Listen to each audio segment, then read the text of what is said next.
আপনারা জানেন 25 তারিখ 1971 সালের 25 মার্চ যখন একসাথে আমাদের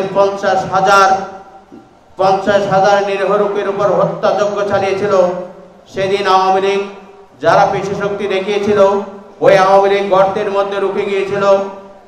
তদানীন্ত নেতা শেখ মুজিবুর রহমান বাংলাদেশের নিজ ঘরের মধ্যে অবরুদ্ধ থেকে পাকিস্তানি বাহিনীর হাতে আত্মসমর্পণ করেছিল। ঠিক তেমন একটি মুহূর্তে শহীদ প্রেসিডেন্ট জিয়াউর রহমান, যিনি ছিলেন সামরিক মেজর, তিনি সামরিক বাহিনীর ব্রেক থেকে বেরিয়ে এসে বাংলাদেশের স্বাধীনতা ঘোষণা করেছিলেন। শুধু স্বাধীনতা ঘোষণা নয়, দীর্ঘ 9 মাস সংগ্রাম করেছিলেন আমাদের প্রিয় নেতা শহীদ প্রেসিডেন্ট জিয়াউর রহমান। তিনি ব্যারেকে চলে যাওয়ার পর স্বাধীন বাংলাদেশে তিনি ক্ষমতার লোভ করেন নাই, কিন্তু আওয়ামী লীগ আবার ক্ষমতায় এসে লুটপাটের রাজত্ব কায়েম করেছে। আপনারা দেখেছেন সেখানে মুজিব বাহিনীর লুটপাট, আপনারা দেখেছেন শেখ সেলিম বাহিনীর লুটপাট, শেখ জামালের লুটপাটের রাজত্ব আপনারা দেখেছেন।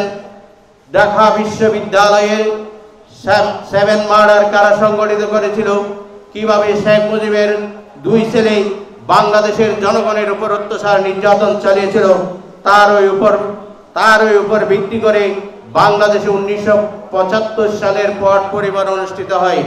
আপনারা জানেন 1975 সালের 15ই আগস্ট দেখেছেন, 3রা নভেম্বর দেখেছেন, আপনারা 7ই নভেম্বর দেখেছেন।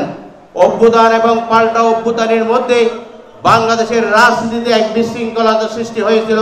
ঠিক তেমন এক সময় আমাদের প্রিয় নেতা শহীদ প্রেসিডেন্ট জিয়াউর রহমানকে কারাবরণ করতে হয় এবং তাকে 7ই নভেম্বরে সিপাহী জনতার বিপ্লবের মধ্য দিয়ে তিনি বাংলাদেশের মানুষের হৃদয়ের মধ্যমণিতে আসেন এবং বাংলাদেশের রাষ্ট্রের শাসন ক্ষমতা গ্রহণ করেন।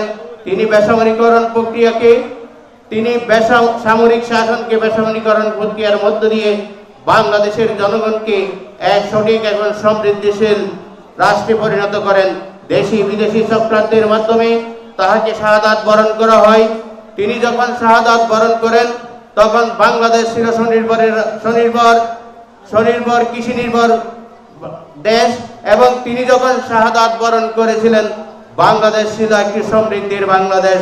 দেশি বিদেশি চক্রান্ত সহ্য করতে না পেরে শহীদ প্রেসিডেন্ট জিয়াউর রহমানকে শাহাদাত বরণ করা হয়।